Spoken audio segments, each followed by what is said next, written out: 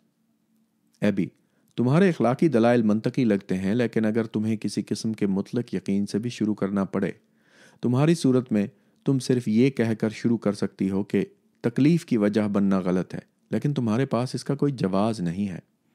کونی، ہاں میں تسلیم کرتی ہوں، لیکن میں اب بھی سمجھتی ہوں کہ میرا مطلق نظریہ تکلیف دینا غلط ہے۔ آپ کے مطلق نظریے، یہ میری مقدس کتاب میں لکھا ہے، سے زیادہ بہتر ہے۔ میرے خیال میں اگر کوئی آپ پر تشدد کرتا ہو تو آپ فوراً اسے تسلیم کر لیتے ہیں۔ آپ کونی اور ایبی کے درمیان مکالمہ خود سے جاری رکھ سکتے ہیں۔ مجھے امید ہے کہ میں اسے کافی آگے تک لے گیا ہوں تاکہ یہ دکھا سکوں کہ اخلاقی فلسفی کیسے بحث کرتے ہیں۔ آپ نے غالباً اندازہ لگا لیا ہوگا کہ مطلق پرست اکثر مذہبی ہوتے ہیں، حالانکہ یہ کوئی کامل اصول نہیں ہے۔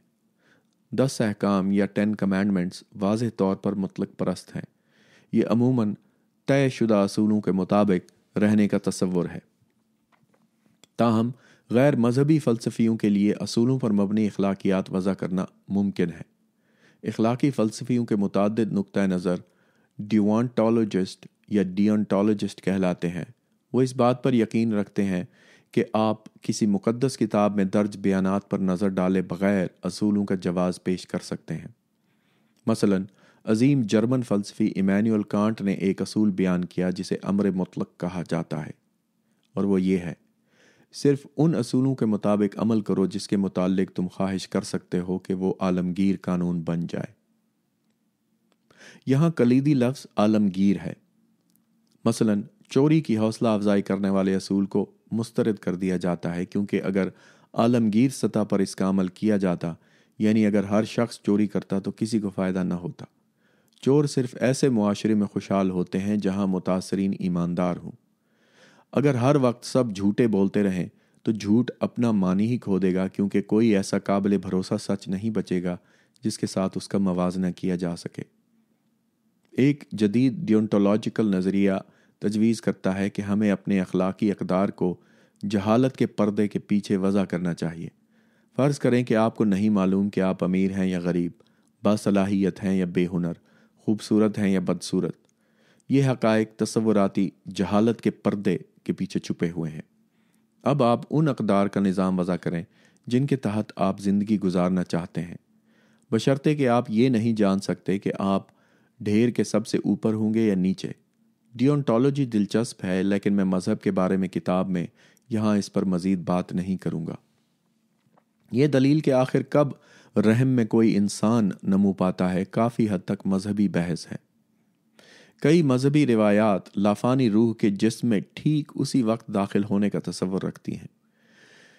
رومی کیتھولک سمجھتے ہیں کہ یہ حاملہ ہونے کا لمحہ ہوتا ہے۔ ڈونم ویٹے کے عنوان سے کیتھولک عقیدے کا نظریہ اس بارے میں کافی واضح ہے، جو یہ ہے: جب بیضہ باراور ہوتا ہے تو ایک نئی زندگی کا آغاز ہوتا ہے جو نہ تو باپ کی ہوتی ہے نہ ماں کی، بلکہ یہ ایک نئے انسان کی زندگی ہوتی ہے جس کی اپنی نشو و نما ہوتی ہے۔ اگر یہ پہلے سے انسان نہ ہوتا تو یہ کبھی انسان نہ بن سکتا۔ باراوری کے عمل کے ساتھ ہی انسانی زندگی کا آغاز ہو جاتا ہے۔ ایسا لگ سکتا ہے کہ جس نے بھی یہ لکھا اسے بالکل مشابہ جڑواں کی دلیل کا خیال نہیں آیا۔ ایسا نظریہ جسے موقع پرستوں نے استعمال کیا۔ آپ شاید اندازہ لگا چکے ہوں گے کہ میری ہمدردیاں ایبی کی نسبت کونی کے ساتھ زیادہ ہیں، تاہم مجھے یہ تسلیم کرنا ہوگا کہ نتیجہ پرستوں نے سوچا کہ تجربات بعض اوقات پریشان کن سمتوں میں لے جاتے ہیں۔ فرض کریں ایک کان کن کسی پتھر کے گرنے سے زیر زمین پھنس جاتا ہے۔ ہم اس کی مدد کر سکتے ہیں، لیکن اس میں کافی پیسہ لگے گا۔ ہم رقم سے اور کیا کر سکتے ہیں؟ ہم دنیا بھر میں فاقہ زدہ بچوں کے لیے خوراک پر اسے خرچ کر کے کئی دیگر جانیں بچا سکتے ہیں اور تکالیف کم کر سکتے ہیں۔ کیا ایک حقیقی نتیجہ پرست شخص کو غریب کان کن کو اس کی اپنی قسمت کے بھروسے نہیں چھوڑ دینا چاہیے، اس کی روتی بیوی اور بچوں کی پرواہ کیے بغیر؟ شاید، لیکن میں ایسا نہیں کروں گا۔ میں اسے زیر زمین چھوڑنا برداشت نہیں کر سکتا۔ کیا آپ کر سکتے ہیں؟ لیکن خالص نتیجہ پرستی کی بنیاد پر فیصلے کا جواز پیش کرنا کافی مشکل ہے۔ ناممکن نہیں، لیکن مشکل ضرور ہے۔ آئیے اس باب کے مرکزی موضوع کی طرف آتے ہیں۔ کیا اچھا بننے کے لیے ہمیں خدا کی ضرورت ہے؟ میں نے اخلاقی فلسفے پر بہت زیادہ وقت صرف کیا ہے، لیکن اخلاقی فلسفہ ان راستوں میں سے محض ایک راستہ ہے جس کے ذریعے اخلاقی اقدار بدل جاتے ہیں۔ صحافت، کھانے کی میز پر ہونے والی گفتگو، پارلیمانی چیمبروں اور طلبہ یونینز میں ہونے والے مباحثے، قانونی فیصلے وغیرہ کے ساتھ ہوا میں موجود کسی چیز یعنی زائٹ گائس کو تبدیل کرنے میں اخلاقی فلسفے کا کردار ادا کرتا ہے، جو 21ویں صدی کی اخلاقیات کو 18ویں صدی کی اخلاقیات سے مختلف بناتا ہے، جس کے مطابق غلامی ایک اچھی چیز سمجھی جاتی تھی۔ خیر، اس رجحان کو روکنے کے حوالے سے کوئی اہم وجہ نظر نہیں آتی ہے۔ اس اعتبار سے 22ویں صدی کی اخلاقیات کیا ہوں گی؟ ہماری جدید اخلاقیات، خواہ ہم مذہبی ہوں یا نہ ہوں، بائبل کی اخلاقیات سے کافی مختلف ہیں، یا قرآنی اخلاقیات سے بھی۔ شکر ہے، اور اچھا بننے کے لیے آسمان میں موجود عظیم کیمرہ کوئی قابل توصیف وجہ نہیں ہے، تو شاید ہمیں اس تصور کو چھوڑ دینا چاہیے کہ اچھا بننے کے لیے ہمیں خدا کی ضرورت ہے۔ کیا اس کا یہ مطلب ہوگا کہ ہمیں خدا پر ایمان رکھنا چھوڑ دینا چاہیے؟ نہیں، محض اس وجہ سے بالکل نہیں۔ اگر ہمیں اچھا بننے کے لیے اس کی ضرورت نہ ہو تب بھی اس کا وجود ہو سکتا ہے۔ خدا ہمارے اپنے اخلاقی معیارات کے مطابق برا ہو سکتا ہے، جیسے خدا کے کردار کو ہم باب نمبر 4 میں دیکھ چکے ہیں، اور اس کا بھی مطلب یہ نہیں ہوگا کہ اس کا وجود ہی نہیں ہے۔ کسی چیز کے وجود پر یقین رکھنے کی واحد وجہ اس کا ثبوت ہے۔ کیا اس بات کا کوئی ثبوت ہے؟ کسی بھی قسم کے خدا یا خداؤں کے لیے کہیں بھی کوئی مناسب ثبوت ہے؟ میرے خیال میں آپ تقریباً ان سب خداؤں پر یقین نہیں رکھتے جن کا ذکر باب 1 میں کیا گیا ہے، یا ان ہزاروں پر جن کا میں نے ذکر تک نہیں کیا۔ باب 2 اور 3 نے آپ کو قائل کر لیا ہوگا کہ بائبل اور قرآن جیسی مقدس کتابیں کسی بھی خدا پر یقین رکھنے کی کوئی مناسب وجہ نہیں بتاتی ہیں۔ باب 4، 5 اور 6 آپ کو اس یقین سے دور لے گئے ہوں گے کہ ہمیں اچھا بننے کے لیے خدا کی ضرورت ہے، لیکن آپ اب بھی کسی طرح کی برتر قوت، غالباً سب سے بالاتر کسی طرح کی تخلیقی ذہانت پر یقین رکھتے ہوں گے جس نے دنیا اور کائنات کو بنایا اور بشمول ہمارے تمام جاندار مخلوقات کو بنایا۔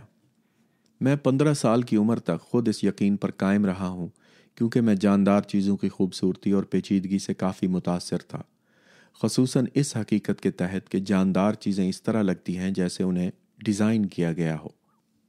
جب میں نے ارتقاء اور اس حقیقی وضاحت کو سمجھا کہ وہ ڈیزائن کی گئی کیوں لگتی ہیں، تو میں نے کسی بھی خدا کے ہر تصور کو ترک کر دیا۔ وہ وضاحت جو چارلز ڈارون کی وضاحت ہے، اسی طرح خوبصورت اور ٹھیک ہے جیسے وہ جاندار چیزیں جن کے ذریعے اس کی وضاحت کی گئی تھی، لیکن اس کے تشکیل پانے میں وقت لگتا ہے۔ یہ اس کتاب کے دوسرے حصے کے بیشتر مواد پر مشتمل ہوگا، لیکن اس اہم اور طویل موضوع سے انصاف کرنے کے لیے یہ بھی کافی نہیں ہے۔ مجھے امید ہے کہ یہ آپ کو ارتقاء کے بارے میں دیگر کتابوں کو پڑھنے کے لیے قائل کرنے میں کافی دلچسپ ہوگی۔ باب نمبر 6 ختم ہوا۔